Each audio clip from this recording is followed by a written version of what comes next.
vous aimeriez réussir à penser à vous, à vivre pour vous, non plus pour les autres, regardez cette vidéo.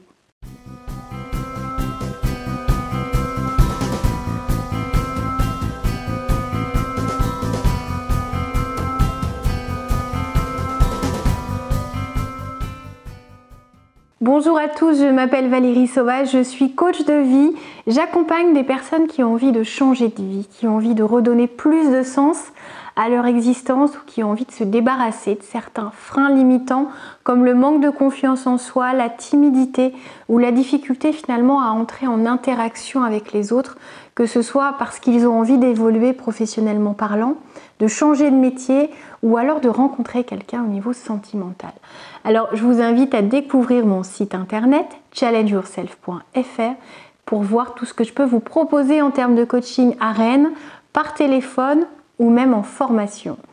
Aujourd'hui, un thème très important, penser à soi, vivre pour soi, ne plus laisser passer les autres avant ses propres besoins, ses propres centres d'intérêt, ne plus accorder tout son temps à autrui et puis se retrouver en fin de journée finalement à avoir fait des choses contraignantes, des choses qui ont pu nous faire plaisir, mais aussi qui nous ont éloignés de ce temps pour nous dont on a besoin pour aller bien, pour être équilibré, pour être ressourcé, pour finalement se rendre compte que cette journée, on l'a remplie comme on le voulait. C'est très important de se donner le droit, de penser à soi, de s'accorder du temps. Alors vous êtes peut-être parent, vous avez peut-être une activité professionnelle qui vous prend un temps fou, peut-être même des loisirs qui occupent le reste du temps et vous n'avez plus une seule minute disponible pour quelqu'un d'autre ou pour vous-même. Sachez que tout ça n'est qu'une impression. Si vous vous rappelez, notamment si vous êtes parent, de cette impression que vous aviez déjà avant d'être parent, où vous aviez l'impression d'avoir une vie, où vous étiez complètement débordé, tout a été remis en question, cette notion du temps. Quand on est parent, on se dit mais en fait on avait énormément de temps sans s'en rendre compte. Quand un enfant arrive, voire quand un deuxième enfant arrive, c'est encore exponentiel, on a de moins en moins de temps. On se dit mais en fait cette notion du temps est toute relative. C'est une conviction, c'est une pensée qu'on crée soi-même et c'est des fois aussi une optimisation du temps qu'on n'arrive pas à faire soi-même. On a l'impression de faire ce qu'il faut, d'être rapide, d'être efficace, de ne pas pouvoir gagner plus de temps que ce qu'on fait. Sachez que c'est faux. Quand j'accompagne en coaching des personnes qui viennent me voir justement pour ça, pour optimiser leur temps parce que leur vie déborde, parce qu'ils se rendent compte qu'ils s'oublient, ils ont peut-être des rêves ou un objectif professionnel qui les incite à revoir leur fonctionnement pour enfin dégager ce temps nécessaire pour pas que la vie déborde comme ce qu'elle fait depuis quelque temps. Et je suis complètement ravie à chaque fois de voir cette surprise sur le regard des gens au bout de quelques séances en se disant mais en fait, il y a des solutions. J'arrive pas à gagner 10 minutes, j'arrive à gagner une demi-heure, 1 heure, 2 heures, des fois par jour, je parle pas par semaine, en fonctionnant différemment. Et c'est complètement fou parce que quand on a l'impression d'être hyper organisé, d'optimiser chaque seconde, on a l'impression qu'on n'arrivera pas à faire mieux. Alors c'est mon métier, hein, heureusement que j'arrive à vous proposer des solutions, mais en tout cas sachez que c'est possible et ça vous ôtera déjà certains freins sur le fait de vous accorder ce droit de penser à vous, ce droit de vous demander ce que vous aimeriez faire pour vous si vous aviez 1 heure de disponible chaque journée. J'aimerais sur cette vidéo que vous vous posiez cette question. Si là vous disposiez d'1 heure pour vous, pas pour faire 1 heure de ménage, pas pour faire 1 heure d'activité avec les enfants pour leur faire plaisir, si ça vous fait plaisir, c'est bien. Mais si on occulte toutes les personnes qui existent dans votre vie et que vous vivez un moment pour vous, même si ça implique d'autres personnes, même si c'est dans un cadre de loisirs et que c'est aller faire du tennis et donc il y a peut-être un ami dans l'histoire. Mais en tout cas, imaginez maintenant que vous ayez 1 heure de plus de disponible dans votre journée. Qu'en feriez-vous? En essayant de rester concentré sur l'idée que cette activité, que ce choix, que ce temps gagné soit vraiment un moment pour vous, pour vivre pour vous. Faire quelque chose qui est important. Alors il peut y avoir un flottement, vous pouvez vous dire vraiment, ça n'est pas arrivé depuis tellement longtemps que j'en ai aucune idée. Donc laissez-vous du temps, réfléchissez à la chose, prenez vraiment un papier, un crayon et quand ça vous vient, listez-le. Même si ça vous semble peut-être idiot, banal, si c'est juste regarder la télé, si c'est prendre un livre et lire, si c'est cuisiner. Mais pas cuisiner parce que votre famille vous fait des reproches que vous ne cuisinez plus, mais parce que ça vous fait plaisir. C'est quelque chose qui vous apporte, qui vous nourrit, qui vous rend finalement joyeux, enthousiaste, curieux parce que vous avez envie d'essayer quelque chose de nouveau. Vous pouvez avoir envie de vous mettre au yoga, de vous mettre à marcher, de vous mettre à aller faire du shopping. Pas besoin d'acheter, vous pouvez juste regarder, profiter, aller prendre un thé en ville.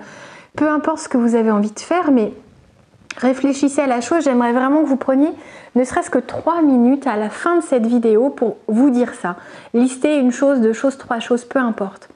Et à partir du moment où vous aurez trouvé des choses, où vous aurez ces idées, vous verrez que vous arriverez à vous dégager du temps puisque vous saurez ce que vous avez envie de faire.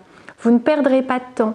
Si vous avez envie de lire beaucoup plus, par exemple, vous verrez qu'il est possible de se trouver plein de créneaux dans la journée, je ne vous parle pas dans le mois, dans la journée, dans lesquels vous pouvez lire, dans lesquels vous pouvez vraiment apprendre des choses. Si vous avez envie d'apprendre une langue, si c'est quelque chose qui vous anime, vous pouvez utiliser, imaginez si vous utilisez 1 heure par jour à apprendre une langue, les progrès que vous allez faire, ça va être juste incroyable. À la fin de l'année, vous parlerez espagnol, anglais ou chinois. Vous aurez encore des progrès à faire, mais il y aura un énorme écart entre ce que vous savez faire maintenant et ce que vous saurez faire plus tard. Donc ça, c'est le premier exercice, la première chose que je vais vous demander de faire aujourd'hui. Je ne vous demande plus rien, je vous donne juste 2 autres clés. La première des choses, quand on veut vivre pour soi, quand on veut se détacher de ce sentiment d'avoir à répondre aux attentes des autres, il faut s'autoriser finalement à s'accorder ce temps. Parce que quand je vous ai demandé de lister quelque chose d'important pour vous, vous avez peut-être eu ce réflexe de penser à quelque chose que vous pourriez faire pour les autres, pour répondre à leurs besoins, pour éviter leurs critiques ou leurs jugements. Ôtez tout ça, accordez-vous le droit de ne pas faire toujours quelque chose pour les autres, mais de vous faire ce cadeau à vous-même, de vous accorder du temps, de prendre soin de vous, même si c'est pour aller chez le coiffeur, pour vous faire les ongles, pour grignoter un petit truc, pour aller vous chercher une pâtisserie. Vivez pour vous, vivez pour votre plaisir. Rajoutez des instants de bonheur dans chaque journée. C'est capital pour que vous alliez bien, pour que votre morale reste au beau fixe, pour que votre vie vous semble vraiment plus belle.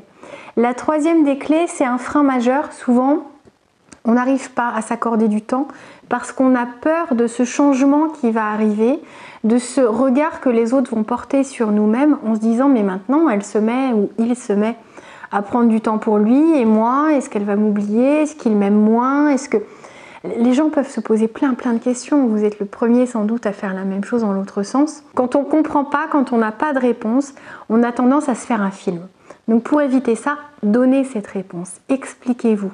Dites-vous que pour vous, c'est important de profiter de la vie, d'accorder du temps à ceux que vous aimez, mais aussi de se concentrer sur ses propres besoins, ses propres envies, ses aspirations et ses rêves, et que du coup vous avez envie de mettre en place maintenant un petit temps. Vous allez peut-être vous lever plus tôt le matin, peut-être éviter de continuer de faire du repassage et certaines choses vous allez arrêter de les repasser, vous verrez que ça se passe très bien.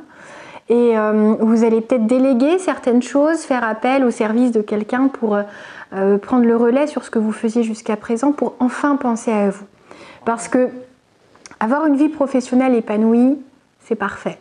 Gagner de l'argent, c'est très bien, ça peut être très confortable. Mais si vous n'avez pas de temps pour en profiter, à quoi ça sert? Donc essayez dès à présent de voir par quels moyens vous pourriez vous libérer du temps et pourquoi vous avez envie de ça. Donc expliquez à vos proches, à ceux qui sont au courant, à ceux à qui vous avez envie d'en parler, on n'est pas obligé de le raconter à tout le monde. Ça évite aussi le regard des approbateurs et le jugement permanent que les autres ne peuvent pas s'empêcher des fois de porter sur vos actions ou sur vos envies.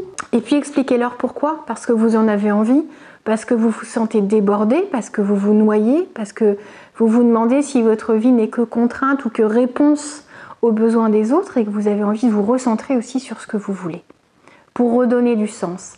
Si vous avez envie de vous reconvertir, pour ne pas attendre 10 ans pour le faire. Et les gens sauront comprendre. J'espère que vous saurez suivre ces conseils, que vous saurez finalement vous poser les bonnes questions et si vous avez envie que je vous accompagne, je le ferai avec grand plaisir. Vous pouvez me contacter sur le site challengeyourself.fr. Vous connaissez désormais mes coordonnées. Je vous donne aussi mon mail contact@challengeyourself.fr. À très bientôt. Prenez soin de vous et prenez soin de ce que la vie va mettre sur votre chemin. Au revoir, profitez bien.